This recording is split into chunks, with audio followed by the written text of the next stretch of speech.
Ang asawa ko ay inubos ang pondo sa kolehiyo ng anak namin at nawala kasama ng kanyang boyfriend. 2 araw pagkatapos, tumawag ang asawa ko sa sobrang gulat at ang ginawa ng anak ko ay nagbago ng lahat. Ako si Andres Morales. 30 anyos ako at hanggang 30 buwan na ang nakalipas, akala ko maayos ang buhay ko. Nagpapatakbo ako ng maliit na accounting firm sa suburban Quezon City. Hindi naman marangya, pero matatag ang kita na sapat sa gastusin at higit pa. Ang asawa kong si Jessica ay dental hygienist, nagtatrabaho part-time sa klinika ni Dr. Ramirez sa Quezon Avenue. May anak kaming si Tyler, nakakagawa lang ng 10 noong nakaraang tagsibol. Matalino ang bata, minsan sobrang talino para sa sarili niya. Ang umagang nagiba ang lahat ay nagsimula tulad ng karaniwang Martes. Ginawa ko ang almusal ni Tyler, scrambled eggs at toast habang nagmamadali si Jessica na mag-ayos para sa trabaho. Kamakailan lang siyang naging malayo, laging nakahawak sa cellphone, tumatawag sa ibang kwarto, nag-o-overtime sa opisina para sa inventory na parang walang katapusan. Napansin ko, pero ayaw kong maniwala sa sinasabi ng tiyan ko. Kung nakaka-interesante sa iyo ang kwentong ito hanggang dito, mag-subscribe ka naman sa channel.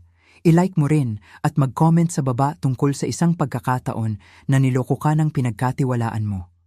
Salamat sa suporta nyo para maipagpatuloy namin ang ganitong mga kwento. Tahimik si Tyler noon, nilalaro lang ang itlog sa plato imbis na kainin. Paulit-ulit siyang tumitingin sa akin at sa nanay niya na may kakaibang ekspresyon na parang may alam siyang hindi ko alam. Alam ng mga bata ang mga bagay na iniisip ng matatanda na nakatago. Dapat mas binigyan ko ng pansin ang tingin na yon. Kinuha ni Jessica ang bag at susi, halos hindi ako tiningnan. Mamadali ako mamaya. Kailangan ni Dr. Ramirez ng tulong sa billing. Muli akong nagtanong, sinusubukang maging neutral ang boses. Trabaho ko yan, Andres. Matatalim ang tono niya, defensive. May kailangang tumulong para sa college fund ni Tyler. Ang pagbanggit sa college fund ay nagpaigting sa dibdib ko. Nagsisimula kaming mag-ipon mula nang ipanganak si Tyler. Bawat buwan, may inilalagay, regalo sa kaarawan mula sa lolo't lola, tax refund, lahat ng kayang ispare. Noong huli kong tiningnan, mga aik na linggo na ang nakalipas, may 6,350,000 na nakaipon. 10 anyos pa lang si Tyler, pero agresibo kami sa pag-iipon dahil alam naming mahal ang kolehiyo sa 2033. Pagkaalis ni Jessica, nagsalita si Tyler. Dad, pwedeng ipakita ko sa'yo yung sa computer mo. Sige, anak. Ano yon? Dinala niya ako sa home office ko, umakyat sa upuan ko at binuksan ang laptop ko. Mabilis at may kumpiyansa ang daliri niya sa keyboard. Magaling talaga si Tyler sa technology, natuto mag-code mula sa YouTube, maraming oras sa tablet sa mga proyektong hindi ko lubos na naiintindihan. Kailangan kong ipakita to, sabi niya. Seryoso ang boses na parang mas matanda sa 10 anyos. Pero dapat mag-promise ka na hindi ka magagalit sa akin. Tyler, anong ginawa mo? Binuksan niya ang folder sa desktop ko na hindi ko pa nakikita, labeled na Mom's Secret. Sa loob ay maraming screenshot, mga text messages sa pagitan ni Jessica at isang lalaking nagangangalang Blake Santos. Nakakabuwal ang mga mensahe. 8 buwan na silang nagkikita, nagpaplano ng future, nag-uusap tungkol sa mga lugar na pupuntahan kapag may sapat na pera. Paano mo nakuha to? Tanong ko. Halos bulong. Iniiwan ni Mommy ang phone niya sa counter kapag naliligo, sabi niya ng diretsyo. Nag-download ako ng backup app na hindi niya alam.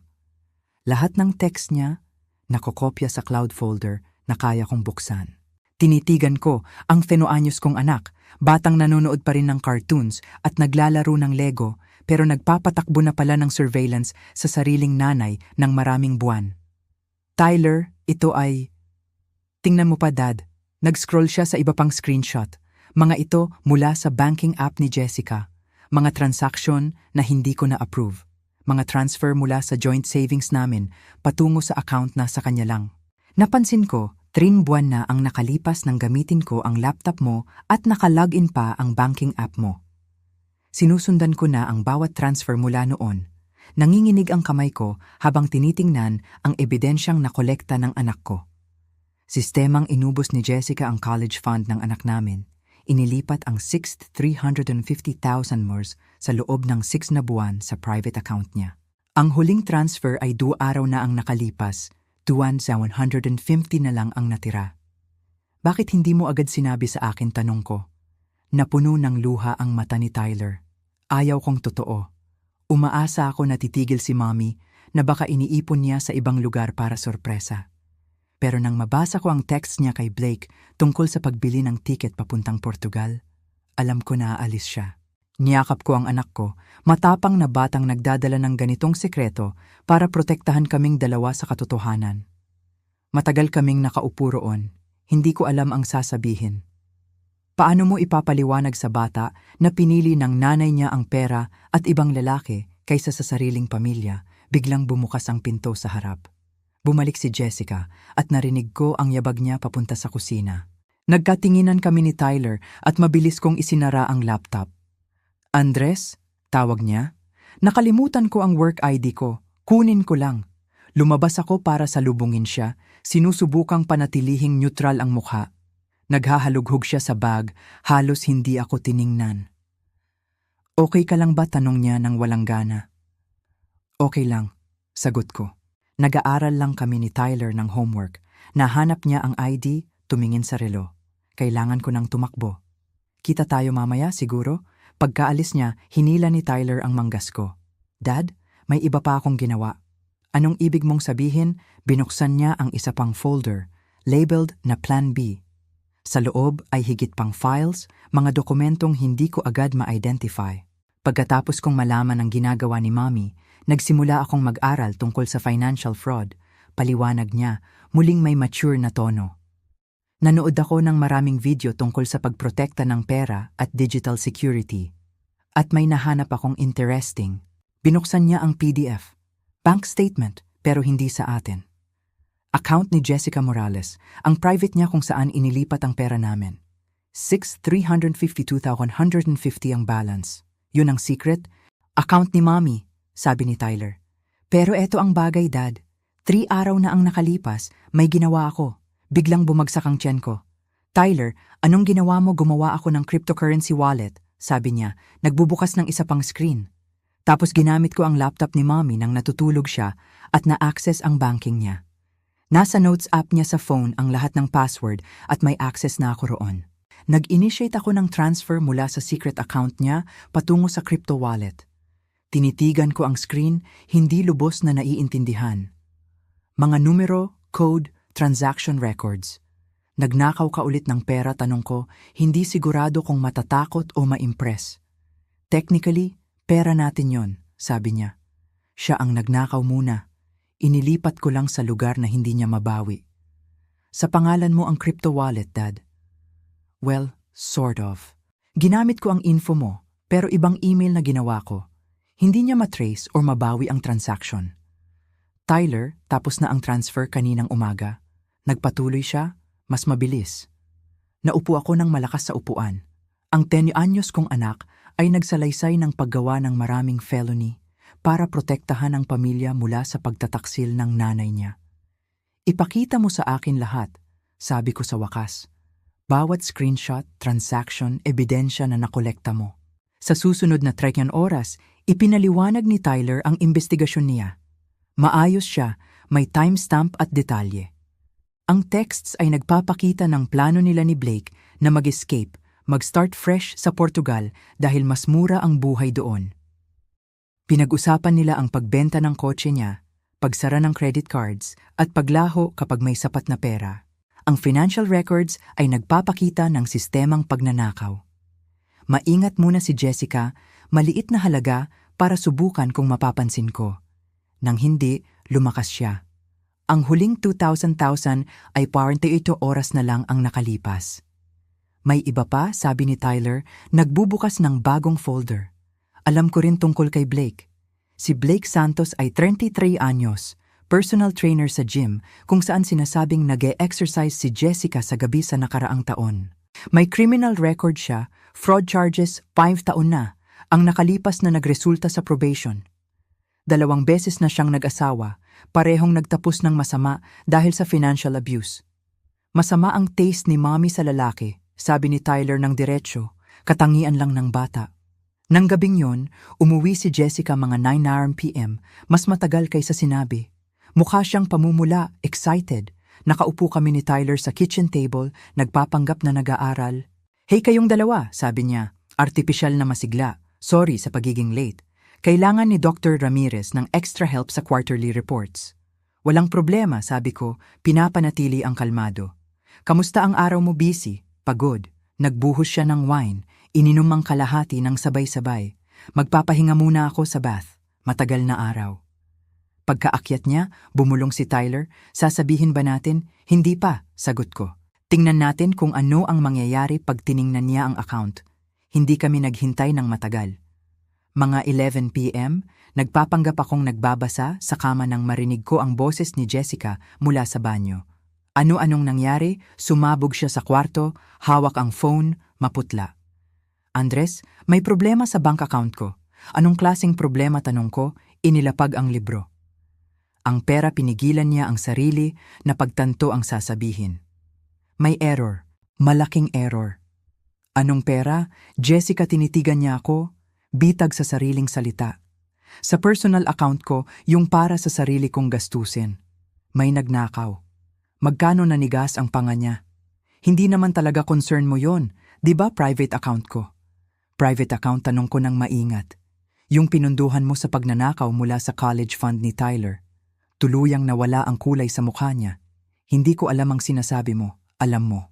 Natuklasan lahat ni Tyler, mga transfer, texts kay Blake, lahat. Naupo siya sa gilid ng kama, nanginginig. "Andres, may paliwanag ako." Tumulo ang luha, pero mukhang gulat kaysa pagsisisi. "Sino ang may pera ko, saan napunta?" "Sabi ng bank, irreversible ang transfer." "Hindi ko alam." "Sinungaling ko." "Baka may sense of justice ang universe." "Hindi nakakatuwa to, Andres. Kailangan ko yung pera." "May plano kami ni Blake. Aalis na kami next week. Naayos na lahat." Ang casual na paraan niya, parang pinag-uusapan ng bakasyon imbis na pag-iwan sa pamilya, ay nagpalabas ng galit sa akin. "Hindi ka aalis kahit saan kasama yung pera," sabi ko. "Wala na yon, at magfa-file ako ng divorce bukas ng umaga." Mas deserve ni Tyler ang nanay na hindi magnanakaw sa kanya. "Hindi mo ako mapipigilan makita ang anak ko," sigaw niya. "Hindi kita pinipigilan. Ikaw ang pumili ng pinili mo si Blake at ang Portugal fantasy kaysa sa sarili mong anak." Kinuha niya ang phone, tumawag, muna sa bank, demanding reversal, tapos kay Blake, hysterical na ipinaliliwanag na wala na ang pera. Naririnig ko ang galit niya sa phone, sinisisi na sinira niya ang lahat. Kinabukasan, wala na si Jessica.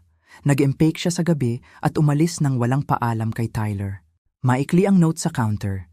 "Kailangan ko ng oras para mag-isip. Huwag niyo akong i-contact." Natagpuan yun ni Tyler nang bumaba para sa almusal. Binasa niya, pinilipit, at itinapon sa basura. "Buti na lang," sabi niya, "matatag. Pinili niya siya kaysa sa atin, Dad. Mas mabuti tayo nang wala siya." Hindi ko masasagot ang logic na yon, kahit galing sa 10 anyos. 2 araw pagkatapos, tumunog ang phone ko. Pangalan ni Jessica. Nag-isip akong hindi sagutin, pero nanaig ang curiosity. "Andres, please, kailangan ko ng tulong," sabi niya nang walang paligoy. Desperado, puno ng iyak ang boses. "Anong problema?" Umalis si Blake. Pag nawala ang pera, sinabi niyang, "Wala akong kwenta." Para sa pera lang pala siya. At iniimbestigahan na ng bank ang transfers mula sa college fund account. Mukhang embezzlement dahil custodial account para kay Tyler. Pwedeng magka-charges ako. Walang emosyon kundi malamig na kasiyahan. "Dapat magka-charges ka, Jessica. Ninakaw mo sa sarili mong anak." "Please, Andres, malaking pagkakamali ko." "Maraming pagkakamali. Pero nanay pa rin ako ni Tyler. Kailangan ko ng tulong. Gusto ng bank ng documentation kung saan napunta ang pera.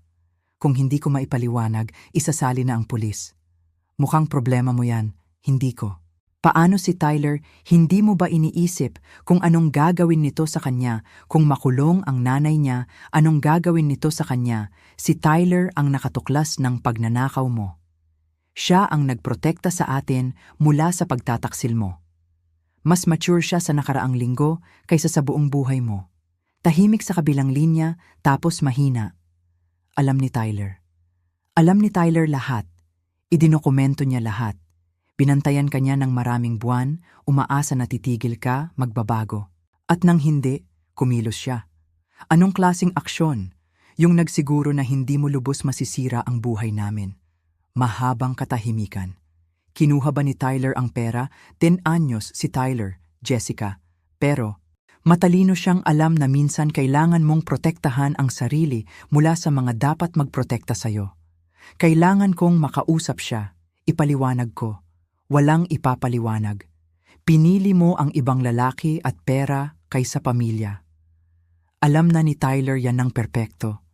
Hindi niya kailangan ng paliwanag o dahilan mo. Andres, please. Alam kong hindi ko deserve pero nakikiusap ako. Tulungan mo akong malaman kung anong nangyari sa pera. Kung makulong ako, mawawalan si Tyler ng nanay. Mawawalan si Tyler ng nanay ng araw na pinili mo si Blake Santos kaysa sa sarili mong anak. Binaba ko ang phone, tumunog ulit agad pero hindi ko sinagot. 17 beses pa yon sa araw na yon. Binlock ko ang number. Nang gabing yon, naupo kaming muli ni Tyler sa laptop. Kailangan nating pag-usapan ng pera, sabi ko. Galit ka ba, tanong niya. Nawawala ang kumpiyansa. Dapat. Technically illegal ang ginawa mo, kahit pera natin muna. Pero hindi ako galit, Tyler. Na-impress ako at medyo natatakot sa talino mo. Ngumiti siya, nare-relieve. Anong gagawin natin dito?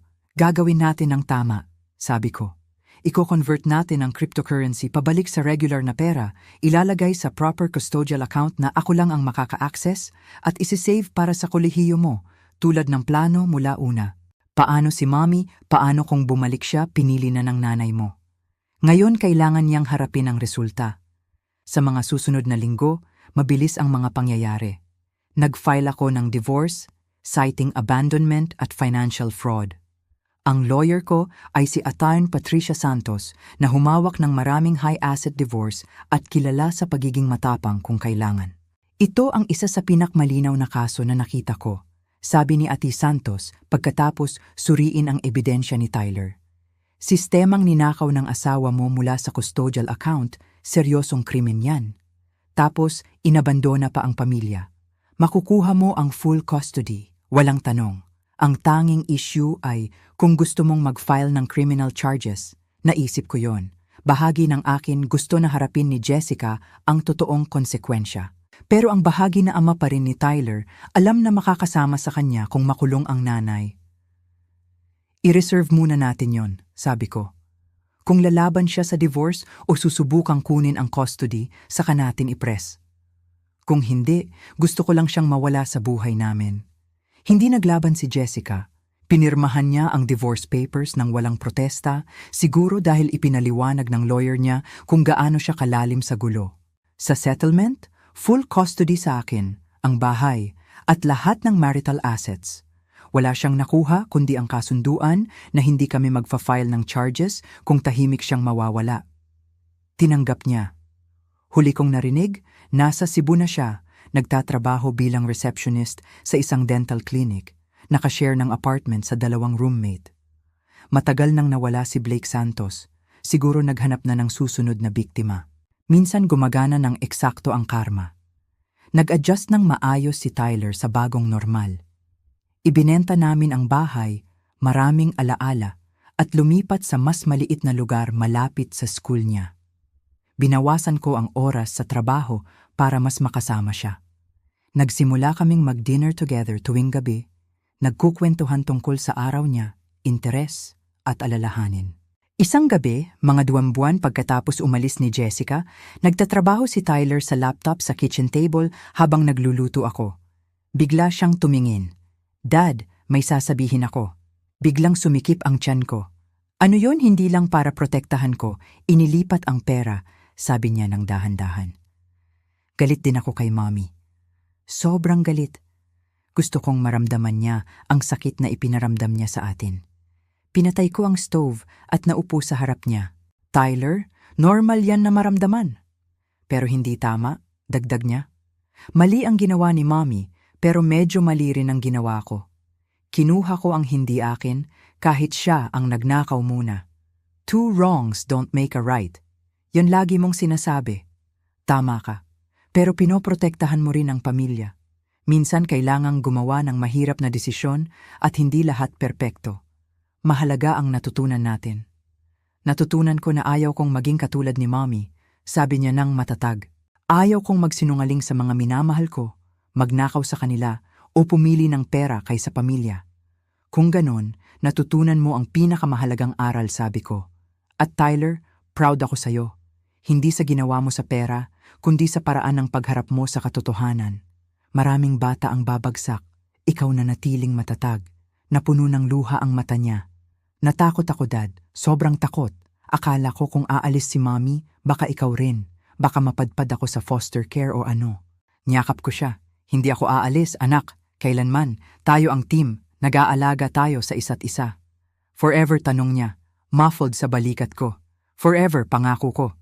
3 buwan pagkatapos, may tawag mula kay Ate Bern Patricia Santos.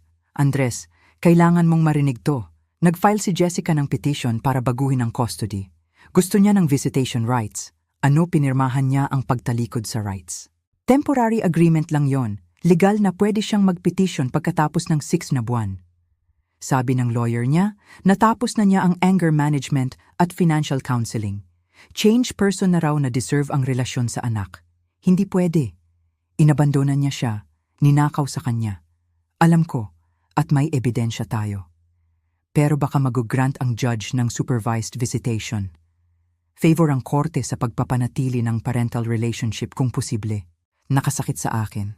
Pagkatapos ng lahat ng ginawa ni Jessica, pagkatapos ng progreso ni Tyler, gusto niyang bumalik. Anong gusto ni Tyler? Tanong ni Ate Santos. Yun ang tanong. Nakatuon ako sa pagprotekta kay Tyler na hindi ko tinanong kung ano talaga ang gusto niya. Nang gabing yon, inupo ko siya at ipinaliwanag. Makinig siyang mabuti, seryoso. Anong tingin mo? Tanong ko. Gusto mo bang makita ang nanay mo matagal siyang tahimik? Pwede ba muna akong magtanong anuman? Kung oo ang sabihin ko, magagalit ka ba? At kung hindi, masama ba akong tao, Tyler? Wala sa dalawa ang magpapasama sa'yo o magpapagalit sa akin. Ikaw ang may karapatan sa desisyon. Mas mahalaga ang damdamin mo. Ngumuya siya sa labi, nag-iisip. Hindi ko alam kung gusto ko siyang makita. Bahagi ko miss ang Mommy, yung dati bago si Blake. Pero bahagi ko naalala kung paano niya ako tiningnan nang umalis siya, parang hadlang lang ako. Hindi ko alam kung makakalimutan ko yon. Hindi mo kailangang magdesisyon ngayon, sabi ko. Pwede nating sabihin sa judge na kailangan mo ng oras. Hindi, sabi niya bigla. Gusto kong magdesisyon ngayon. Gusto kong makita siya isang beses lang para marinig kung anong sasabihin. Pero Dad, kailangan nandyan ka. Ayaw kong mag-isa kasama niya. Siyempre, ano man ang kailangan mo. Inayos ang supervised visitation 2 linggo pagkatapos sa neutral location, family counseling center na may therapist. Maaga si Jessica, mukhang kinakabahan. Payat siya, pagod, mas matanda. Magkasama kaming pumasok ni Tyler, mahigpit ang hawak niya sa kamay ko. Pag nakita niya si Tyler, agad na puno ng luha ang mata niya.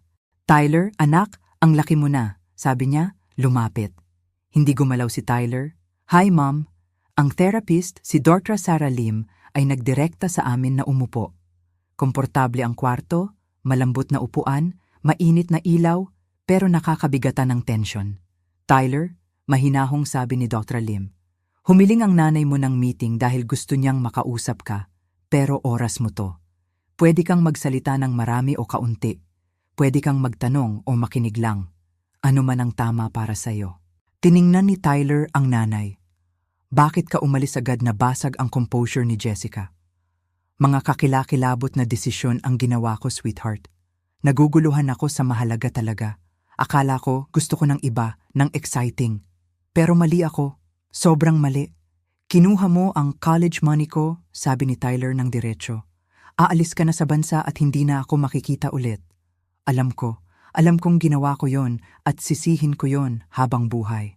Makasarili at malupit ako at deserve mo ng mas mabuti. Mahal mo ba ako noon? Tanong na puno ng simpleng katapatan na nagpasakit sa puso ko. Siyempre mahal kita, sabi ni Jessica, umaabot sa kanya. Lagi kitang minahal. Nawala lang ako sa landas sandali, pero tumutulong na ako.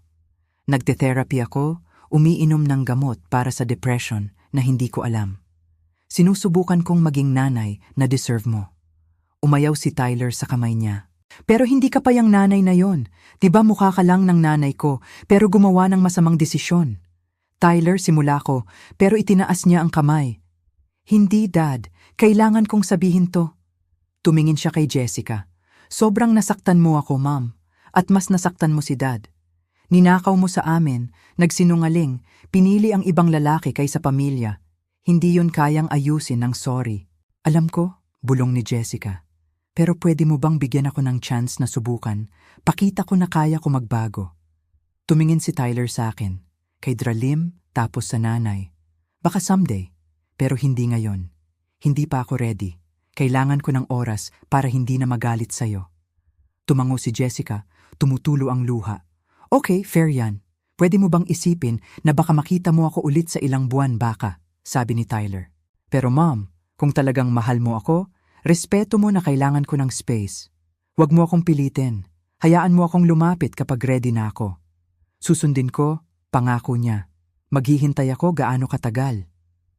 Pagkatapos ng session, tahimik kaming naglakad ni Tyler papuntang kotse. Pagkaupo sa loob, huminga siya ng malalim. Kamusta ang pakiramdam mo, tanong ko. Kakaiba, sabi niya. Parang nakausap ko ang estranghero na kamukha ni Mommy. Normal ba yon? Mukhang normal. Nagbago siya. Tyler, nagbabago ang tao minsan. Masama o mabuti, pwede kang maramdaman anuman ang nararamdaman mo. Hindi ko pa gusto siyang makita ulit sa matagal. Okay lang yan. Desisyon mo yan at susuportahan ko. Ngumiti siya sa akin, yung ngiti na nagpapaalala na bata pa rin siya kahit sa lahat ng pinagdaanan. Salamat, Dad, sa lahat. Sa pagtitiwala sa akin. Sa pagprotekta. Sa hindi pag-alis tulad niya. Lagi, anak. Lagi. 6 na buwan ang lumipas. Namumunga si Tyler sa school, may bagong kaibigan, sumali sa coding club. Bumalik ang college fund sa 6,350,000, maayos na nakasecure sa account na hindi niya matouch. Nagdagdag pa kami ng maliit mula sa pinabuting negosyo ko at odd jobs ni Tyler tulad ng pag-ahit ng damo. Nagpapadala si Jessica ng birthday cards at Christmas gifts, laging may note na nagtatanong kung ready na si Tyler mag-usap. Hindi pa. Baka someday o baka hindi. Kahit ano, kakayanin namin magkasama. Isang gabi, ipinapakita sa akin ni Tyler ang bagong program na sinulat niya tungkol sa pag-encrypt ng messages. Habang pinapanood ko siya, napagtanto ko na ang pagtataksil ni Jessica na kumuha ng tiwala at innocence, ibinalik naman sa amin ang lakas at resilience.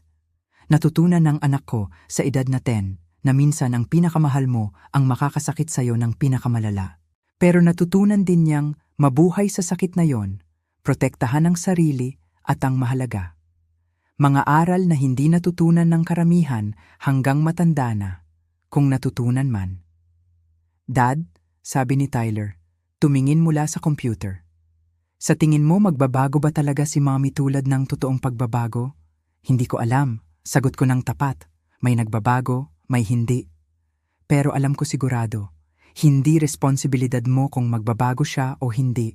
Hindi mo kailangang ayusin siya, patawarin, o pakawalan siyang maging okay sa ginawa niya. Kailangan mo lang magpatuloy na maging ikaw, lumaki, maging ang taong gusto mong maging. Gusto kong maging katulad mo, sabi niya ng simple. Hindi tumatakbo kapag mahirap.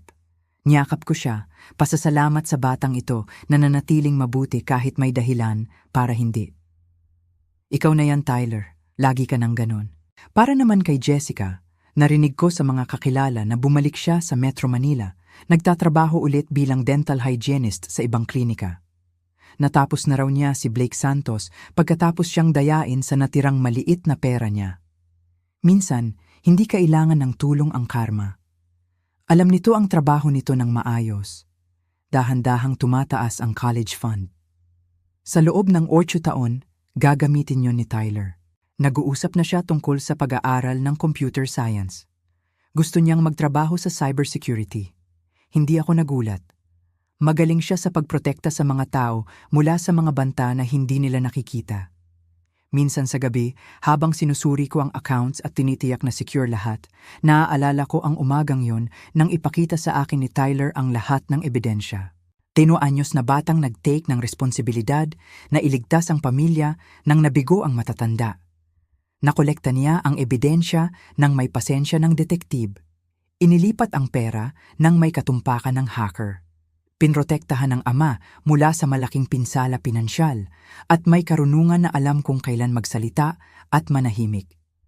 Pinakamahalaga, natutunan niyang minsan ang tama ay nangangahulugan ng technically mali. Na ang pagprotekta sa pamilya ay hindi palaging sumusunod sa bawat patakaran.